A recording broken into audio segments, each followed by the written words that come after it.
ես մի երկու խոսքով կցանկանայի անդրադառնալ այն իրավիճակին, որը առկա է։ Նախ դատավորները չեմ կարծում, որ Ջրաբեկի որ գան նման քննարկման, որտեղ վարքագծի կանոններով կաշկանդված են, բայց այ հսկող դատախազ, քննիչ կամ այդ կառույցների 53 քննիչ լիազորված անձ բնականաբար իրավունք ունեն։ Բոլոր դեպքերում մենք փորձել ենք սա նաև իրավական դաշտում անել, այսինքն ցանկացած միջնորդություն, որ քննվում է դատարանում, դե կանոնը հետևյալն է, կալանքի միջնորդությունները քննվում են դռնփակ, բայց կողմը իրավունք ունի բարձրացնել դռնբաց քննարկելու հնարավորություն, բայց բանը քննիչը եւ դատախազը որպես կանոն հրաժարվում, խուսափում են դրանից ու ունեն դրա օբյեկտիվ պատճառները, որովհետեւ այն ինչ որ տեղի է ունենում նիստերի դահլիճում, վստահեցնում եմ ձեզ, յուրաքանչյուր անկողմնակալ դիտորդի համար բավականին տպավորիչ է լինելու, թե սա ինչ մեղադրանք է, կոչինը կենսունակա թե ոչ, այս փողերի լվացման դրվագները մի առանձին երևույթ են, որ քննիչի եւ հսկող դատախազի եզրահանգումները հասկանալու համար, չգիտեմ,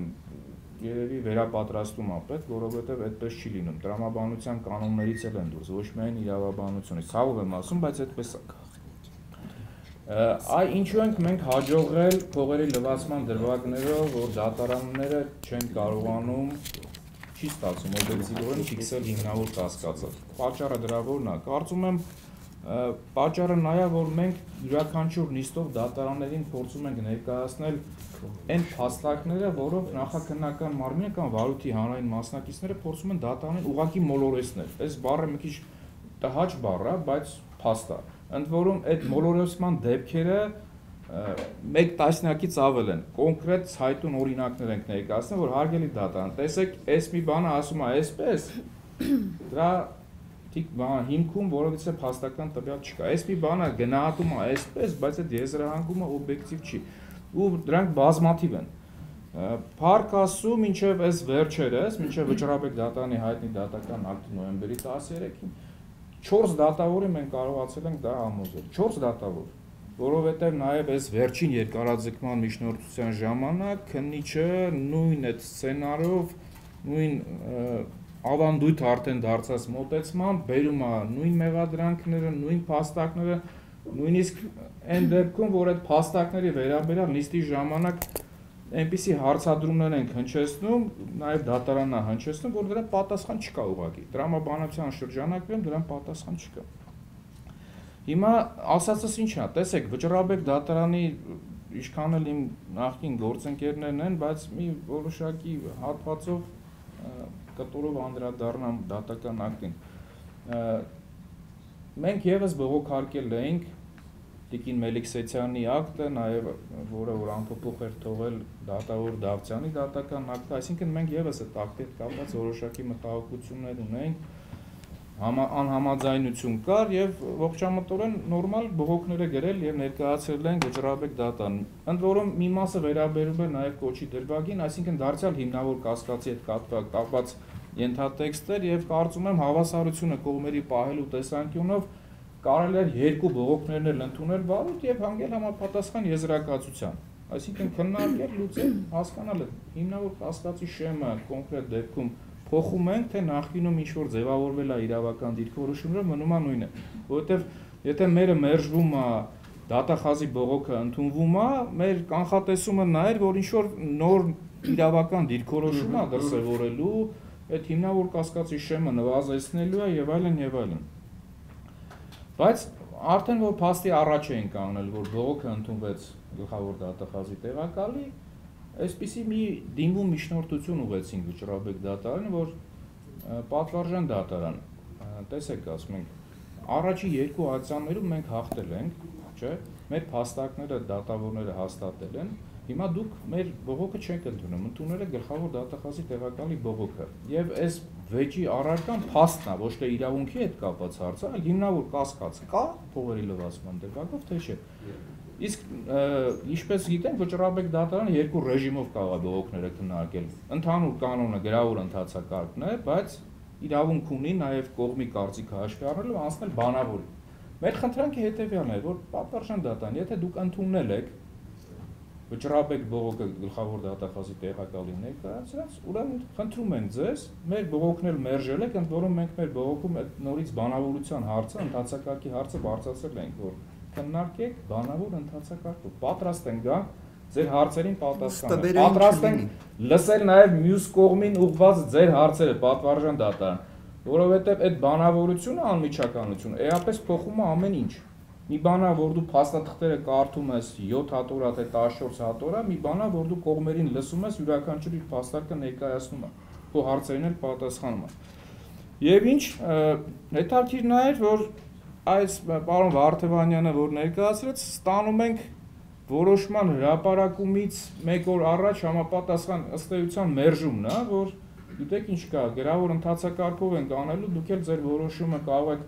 ստանալ կամ հրապարակային ծանոթացվելով, չէ, այդ կայքով կամ էլ ձեզ կուղարկվի։ Հիմա մեր իմաստը ո՞րն էր այս բանավորության։ Այս բանավորությունը որ լիներ,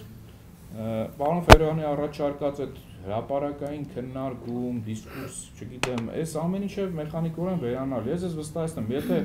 մի որևիցե նիստ հրապարակայինորեն իրականացվի դրամբացության պայմաններում,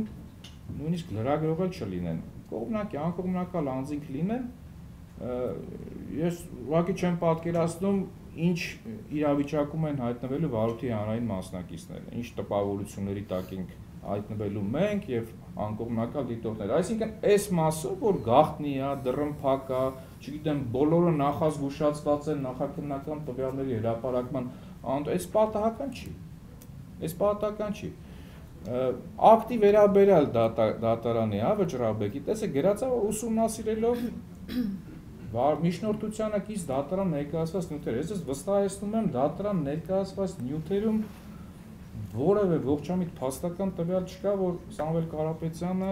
իրականացրել է կազմակերպչական կամ ղեկավարի ինչ-որ գործառույթներ կոնկրետ այդ իրավիճակում։ Տեսեք, այնտեղ կարծես թե այսպես է վճռաբեկ դատարանի որոշումը կառուցված է այն առանցքի շուրջ, ասում է, որ դա վարույթի հետագա փուլի խնդիր է, այսինքն ինչ է ստացվում, Սամվել Կարապետյանը օբյեկտիվ կողմից որևիցե հանցագործության կատարման չի մասնակցել, այսինքն հափշտակություններ չի կատարել, ինքը հատուկ սուբյեկտ չի, հարկային պարտավորությունը, հաշվետվություններ չի տալիս, հարկերից չի կարող խուսափել, այսինքն Սամվել Կարապետյանի հնարավոր առնչությունը հանցագործություններին միայն կարող է տեղի ունենալ հեռավար կազմակերպչի դիրքերով, այսինքն որ հանձնարարի գնացեք այսպես արեք, չէ՞։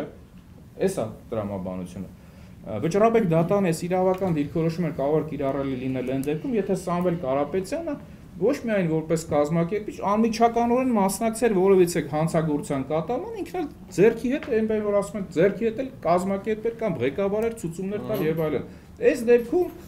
Սամվել Կարապետյանին վերագրվող արարքը կատարվել է հեռավար, այսինքն կապը ենթադրյալ հանցագործության հետ պետք է լինի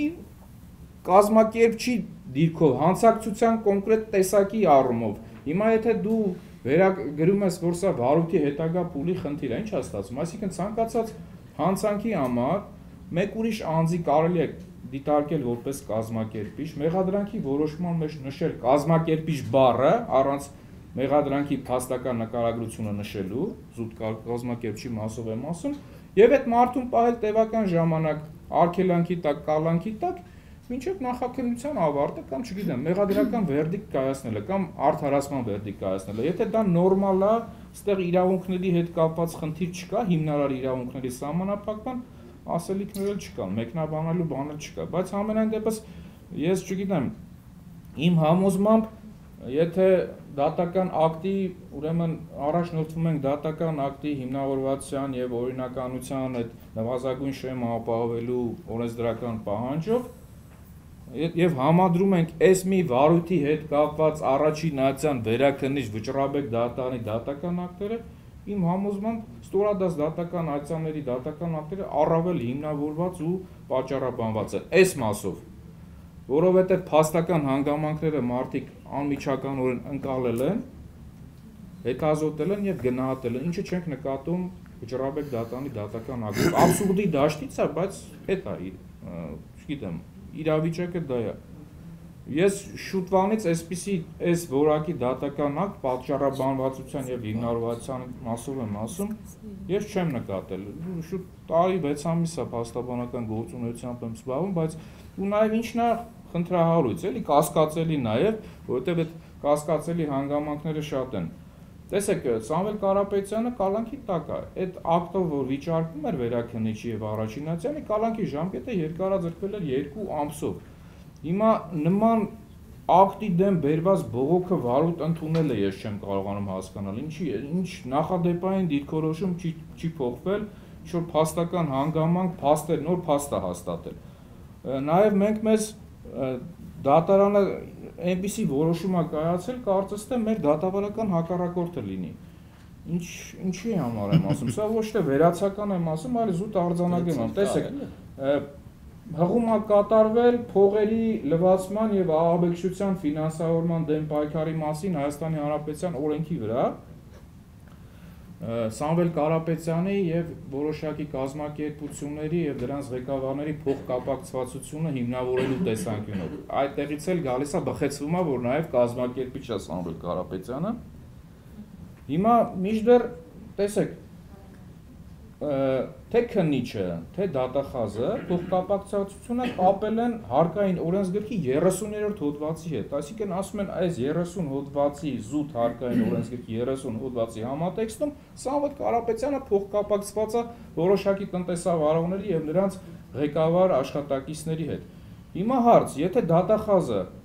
քննիչը Առաջինացյանում, հսկող դատախազը Վերաքննիչ դատարանում, գլխավոր դատախազի տեղակալը Վճռաբեկ դատարանում, նման փաստարկ չեն ներկայացել, որ Սամվել Կարապետյանի հնարավոր փոխկապակցվածությունը դիտարկենք նաև այս իմ հիշատակած օրենքի շրջանակներում։ Իրանք ասում են միայն հարկային օրենսգրքի համատեքստում է։ Վճռաբեկ դատարան, այս փաստարկը չի օգտագործվել։ Դու ո՞նց ես դատական ակտում լրացուցիչ հիմնավորում հսկող դատախազի այն փաստարկներն ու պատճառաբանությունները, որոնք հանգեցնում են համապատասխան դատական ակտը կայացնելու։ Ընդ որում ես ի գիտություն ասեմ, որ ի տարբերություն այլ բողոքների, հատուկ վերանայման բողոքի դեպքում ասում է բողոքի հիմքում պետք է դրվեն Առաջինացյանի դատարանում հետազոտված ապացույցները,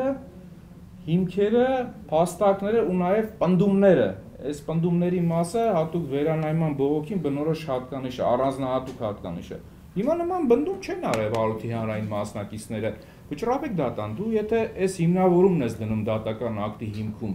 մեզ էլ զրկել ես, չէ, այդ բանավորության կարգով այդ նիստին մասնակցելու, մեզ հարց չես ուղղել, որ մենք մեր պատասխանը ասենք։ Մենք սա ո՞նց հասկանանք, եթե ոչ որպես դատավարական հակառակորդ, այսինքն ակտի կայացում, որը ասոցացվում է մեր տեսանկյունով պաշտպանական կողմի, որ դատարանը գործել է ի վնաս մեզ։ Այդ որոշումը մեր համար, այսինքն անակնկալ է նաև այդ փաստարկի, այդ պատճառաբանության համատեքստում։ Շնորհակալություն, ես ավարտեցի, եթե հարցեր կան։